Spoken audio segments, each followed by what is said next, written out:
They've done it again. Miami's Big Three, the NBA champions again.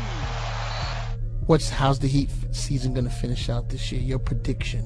We most definitely finishing better than the Cavaliers. Okay. Yeah. I put $100 grand on that. It's over. It's over. Cleveland is a city of champions once again.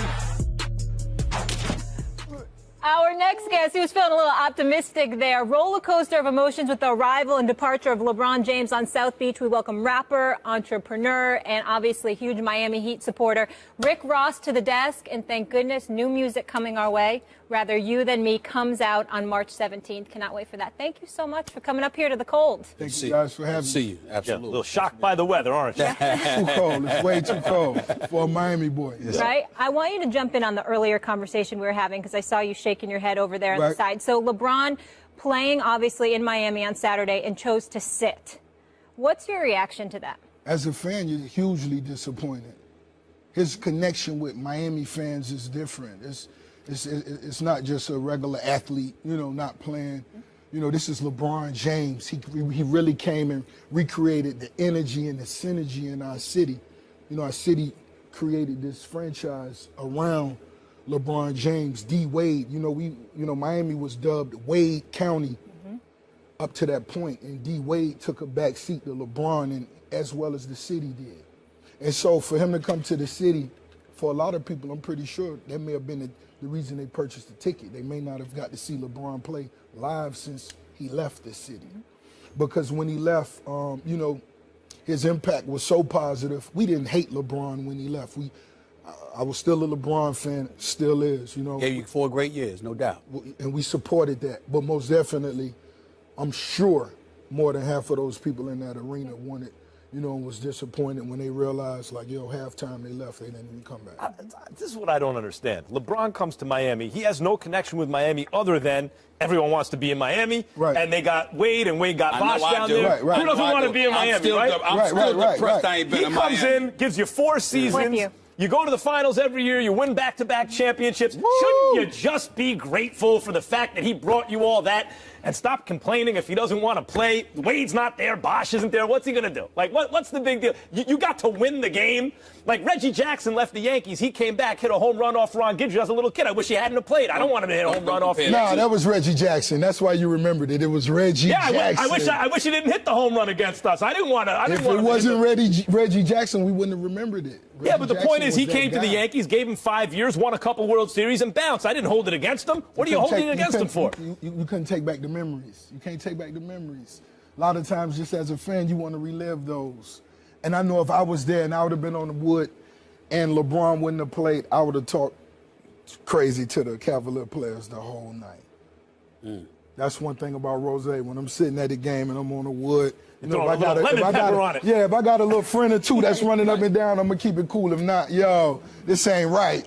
Let me stay with you because I know you're a big-time Miami Heat fan. I need to know, how is the city feeling about the organization? First of all, they've been on the come-up. They've been playing well over the last couple of months, no doubt about that, after a slow start.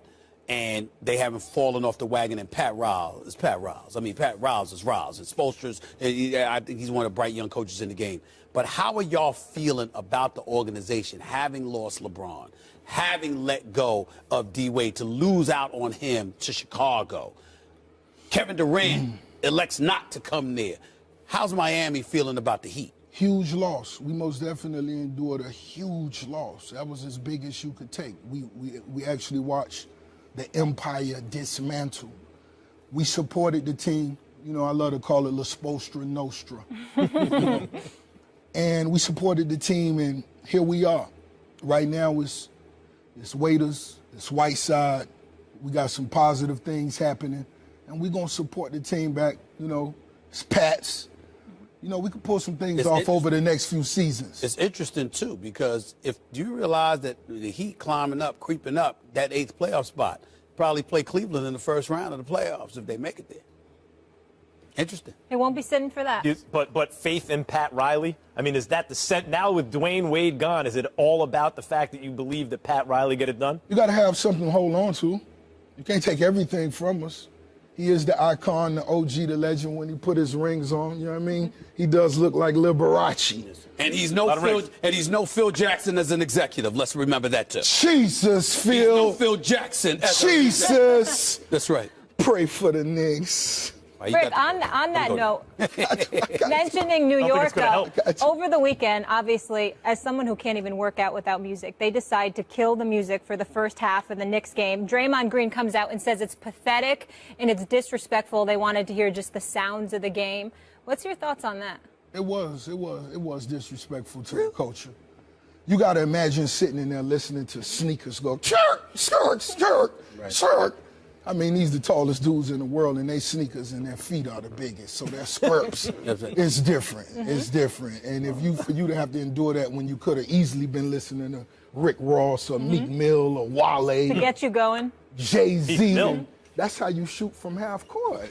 Yeah, I'm a boss. But why does the word, I didn't like it either, don't get me wrong. I don't think it's something they should have done.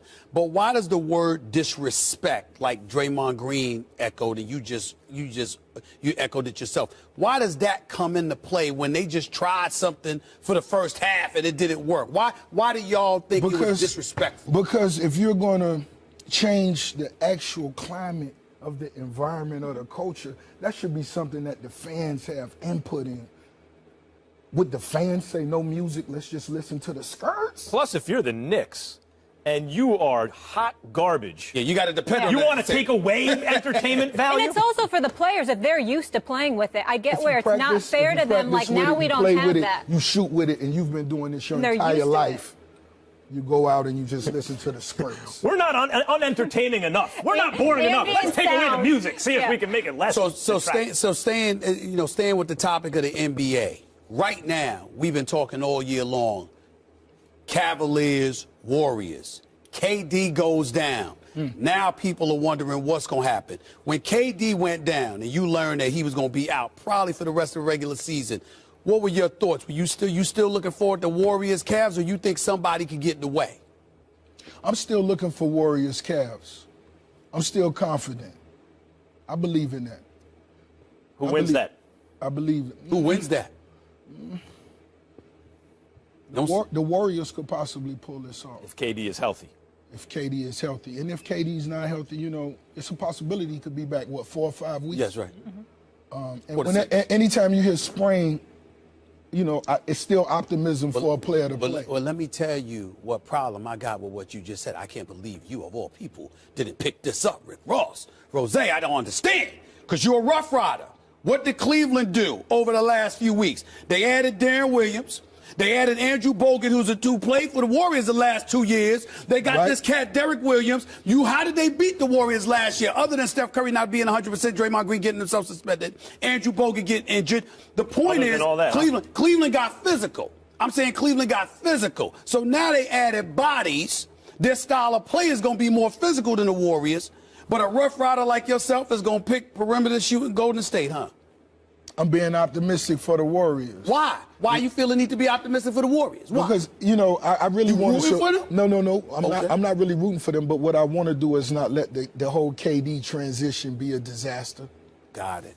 You rooting against LeBron there? I'm not really for leaving Miami? It's not illegal for me to root against LeBron once you leave Miami. You open game for Rose to root against you. But, I was happy to see him come back and rebuild something special. It takes a tremendous athlete to do that. He is special. He deserves everything you get. You dig? But you root for KD. That's what this comes down to. KD. So you had no problem with KD going to Golden State 3 weeks or to a month after he lost to them? I did. Okay. I did. I actually went to our neighborhood park and talked to the kids and let them know. Right. Would you let them know? I let them know that every time someone's lose, you don't just transfer to another team. Don't take that as that. Rick Ross especially the team that beat you. I say exactly. I say lemon pepper your wings. You got to lemon pepper the wings, and if you couldn't, just make it Louisiana rub, all flats. Got it. Ranch dressing, you dig? That's right. But yeah, I just wanted to let the kids know that it's a lot more business behind that decision than you guys could see, and it wasn't because they lost that he transferred to the other park around the corner. You know. Rather you than me, March 17th. Can't wait. It'll be playing at the Garden. Woo, the Garden. Coming up. Not even 2 weeks. How do you prevent people from kneeling for the national anthem? You make a rule against it. We'll react to the sport that did just that. And Myles Garrett solidified his spot over the weekend as the #1 pick in the draft, but should the Browns even want him? That debate coming up. It's First Take. Stay here. Hey, this is Shaquille O'Neal, the one who taught Stephen A. Smith everything he knows. And you're watching First Take. Hi, Molly. You gotta move.